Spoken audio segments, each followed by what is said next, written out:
Good afternoon guys. जैसे मैं भी एंट्री बनाने के लिए सोच रहा हूँ कि ये डीएलएफ में ना लाइव एनालिसिस है कि मैं एंट्री ले रहा हूँ कि नहीं ले रहा हूँ और क्यों ले रहा हूँ। सोच रहा हूँ क्योंकि ना ग्लोबल अनसर्टिनिटी भी बहुत है। मतलब मार्केट बाकी सब इंडेक्सेस ना बहुत नीचे दिख रहे हैं मेरे को। ये 5% डाउन है, बियरिश। साला ये ना थोड़ा सा प्रॉपर ना दिखता नहीं है भाई।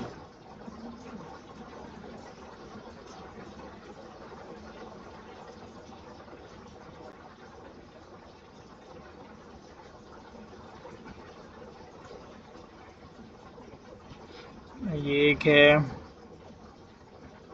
बजाज फाइनेंस का जो है ना, इंटरनेट भी नहीं चल रहा है। ये जैसे मैंने बोला था कि यहाँ पे सेल कर दूंगा, मगर एकदम से सेलिंग ऑफ आई है तो मैं रुका हुआ हूँ क्योंकि ना पूरा इंडेक्स ही लाल है। जब पूरा इंडेक्स लाल है ना तो वो उसके कारण नीचे आ जाता है, तो मैं उसके कारण नहीं लिया। मैं कल देखेंगे क्या होता है। कल सेल कर देंगे क्योंकि जो पूरा इंडेक्स रहता है ना वो लाल होता है, मतलब थोड़ा सा, मतलब तब बेचने की इच्छा नहीं होती क्योंकि जब सभी बेच रहे हैं तो अपन को बेच के क्या मतलब। कल गैप अप हो गया तो इसलिए मैं रुका हूँ। नहीं भी हुआ तो कोई दिक्कत नहीं है। आज 3% के आसपास नीचे गया है, देखते हैं। डीएलएफ डीएलएफ लेने की इच्छा हो रही है मेरी क्योंकि ना मैंने एनालिसिस किया था उसमें कि डीएलएफ क्यों लेना चाहिए करके। डीएलएफ और क्रॉम्पटन।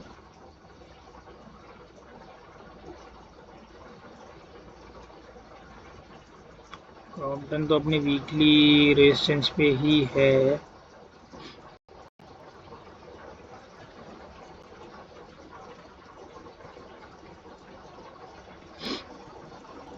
डीएलएफ भाई बहुत तगड़ा स्टॉक दिख रहा है मेरे को, लेने की इच्छा हो रही है इसको।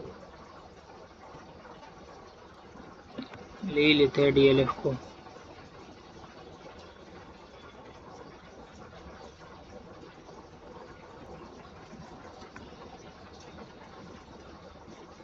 तो मैं ना यहाँ पे क्वांटिटी कैलकुलेट कर लेता हूँ। डीएलएफ में अपना ये स्टॉप लॉस रहेगा, ये जोन के नीचे वाला स्टॉप लॉस रहेगा।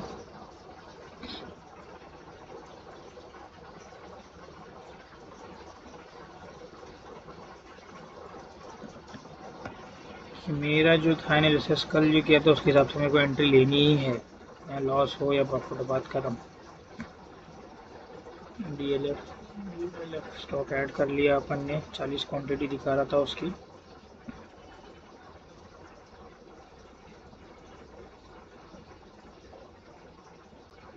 3 में चल रहा है। ये डीएलएफ डीएलएफ मैं ले रहा हूँ उसकी एंट्री भाई। Net 40 quantity.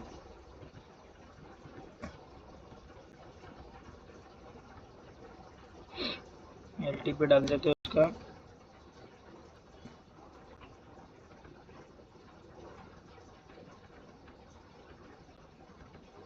नहीं हुआ तो क्या, ज़्यादा से ज़्यादा नीचे जाएगा और क्या।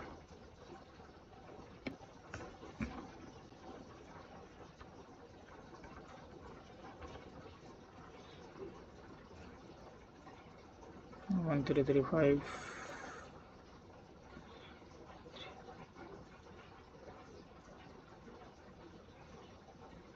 34।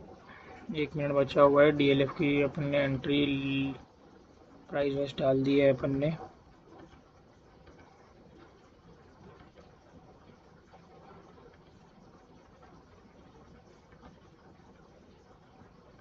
एलटी भी मैंने डाला 634 क्वांटिटी अपनी 40।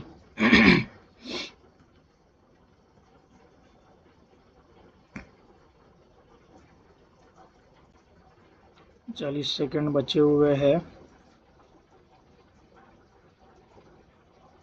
30 सेकंड बचे हुए हैं। नहीं हुआ तो 5 कर देंगे, कोई दिक्कत नहीं है। एमटीएफ है पोजीशन अपनी। एक नीचे स्पाइक आ जा, पर मैं लेता हूँ। 30 सेकंड बचे हुए हैं। मुझे ना ये थोड़ा वेट करने में अच्छा लगता है ये सब।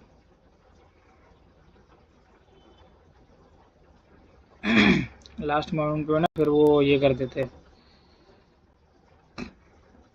34 ठीक है number executed, order executed, pending pending, order executed executed. क्यों नहीं हुआ भाई, क्यों नहीं हुआ, क्यों नहीं हुआ, क्यों नहीं हुआ, क्यों नहीं हुआ।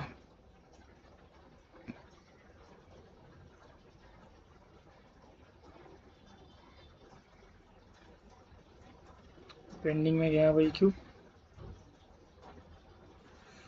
शिट।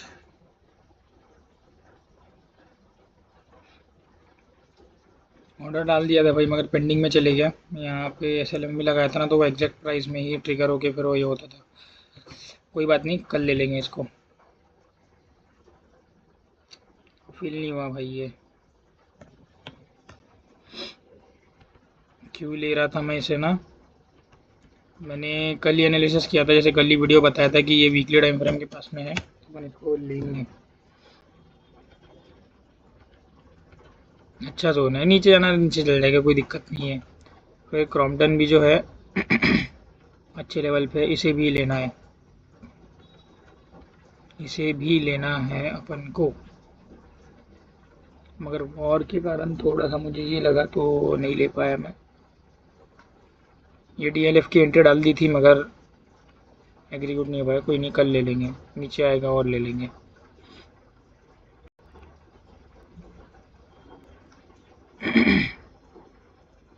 जैसे मैंने सुबह बताया था कि मैंने मारुति बेच दिया है, मारुति सेल करके एज पर प्लान एग्जीक्यूशन, देखो मैं कितना मतलब फ़ायदे में हूँ। एज पर प्लान एग्जीक्यूशन मुझे भी सुबह लग रहा था कि मैंने फालतू का बेच दिया 5 मिनट्स के टाइम फ्रेम में कि ये ऊपर जा रहा है। ये जोन को तोड़ के, ट्रायंगल पैटर्न को तोड़ के फिर यहाँ पे सेल कर दिया। मेरे सेल होने के बाद में ही रिवर्स हो रहा था। अरे मैं बोला यार शिट, मेरे यहाँ पे 2 बार आया वो। फिर यहाँ पे जो सेलिंग ऑफ हुई 2 बजे के आसपास, खतरनाक सेलिंग ऑफ हुई और वो सीधा यहाँ कॉस्ट प्राइस के पास में आके रुक गया वो। अपने तो अच्छा है, थोड़ा सा अपन ने ब्रोकरेज वोकरेज के लिए पैसा निकाल लिए, बढ़िया है। और बजाज फाइनेंस का भी वैसा ही है, 3% के आसपास में उसने एंट्री का ये दिया है। अभी कल अगर उसने अपना लो तोड़ दिया तो उसे अपन एग्जिट कर देंगे विदाउट एनी डाउट 10 बजे के पहले। और ये कब एग्जिट किया था अपन ने, 9:15। ये कब एग्जिट किया था, क्योंकि उसने पैटर्न ही ब्रेक कर दिया था ना भाई, और अच्छा खासा हैवी मेरा जो था वो ब्रेक कर दिया था, तो वेट करने का कोई यही नहीं बनता। अगर मैं 10:30 के आसपास भी वेट करता था तो भी बस इतना ही कुछ रहता था। मगर देख के समझ में आ जाता है भाई, गैप डाउन के वक्त ये भी निकालने वाले थे बट मगर नहीं निकाल पाया मैं, क्योंकि जोन थोड़ा सा सस्टेन कर रहा था गैप डाउन होने के बाद भी। तो ये एक रीज़न था मेरा कि मतलब ये जोन तोड़ेगा, मगर नहीं तोड़ा। फिर उसके बाद ट्रेंड लाइन वाला जोन आ गया, तो मुझे लगा कि ये यहाँ से सपोर्ट लेगा, क्योंकि मैक्सिमम टाइम उसने ये वाली ट्रेंड लाइन को सपोर्ट लिया है, ये वाली ट्रेंड लाइन को।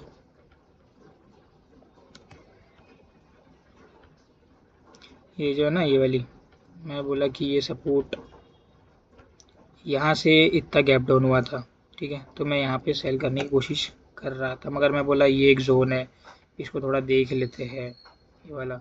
और ये ना साइकोलॉजिकल लेवल था 1000 रुपीज़ वाला, तो थोड़ा सा मतलब रुकना चाहिए, ऐसा रुका मैं, उसकी वजह से अलर्ट वलर्ट सब लगे हुए थे अपने।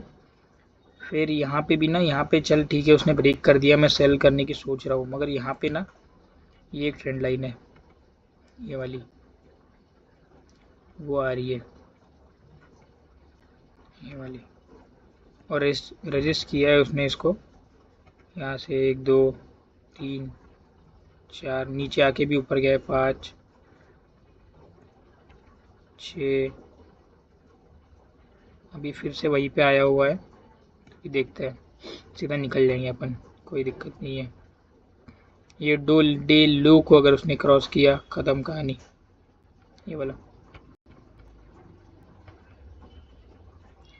थोड़ा सा कम मिलेगा प्रॉफिट, कोई दिक्कत नहीं है, मगर वेट करना बहुत ज़रूरी है भाई। भाई खतरनाक काम है, मार्केट ऐसे ही पैसे नहीं देता है। बस कोटक तो आप देख ही सकते हो, जैसे अपने हिसाब से जो अपन ने एग्जीक्यूशन प्लान लिया था उसके हिसाब से सही एग्जिट था अपना, जो अपना प्लान वैन था सब कुछ। एग्जिट होने के बाद में मुझे लग रहा था कि ले लेना चाहिए करके, मगर मैं बोला नहीं, कुछ मेरे रीजंस थे जो मुझे सपोर्ट नहीं कर पा रहे थे। अगर लेना भी था तो मैंने बताया था कि इसके ऊपर ही लूँगा, तो उसने ये तोड़ ही नहीं पाया और नीचे आ गया। बस फिर क्या, बस इतना ही।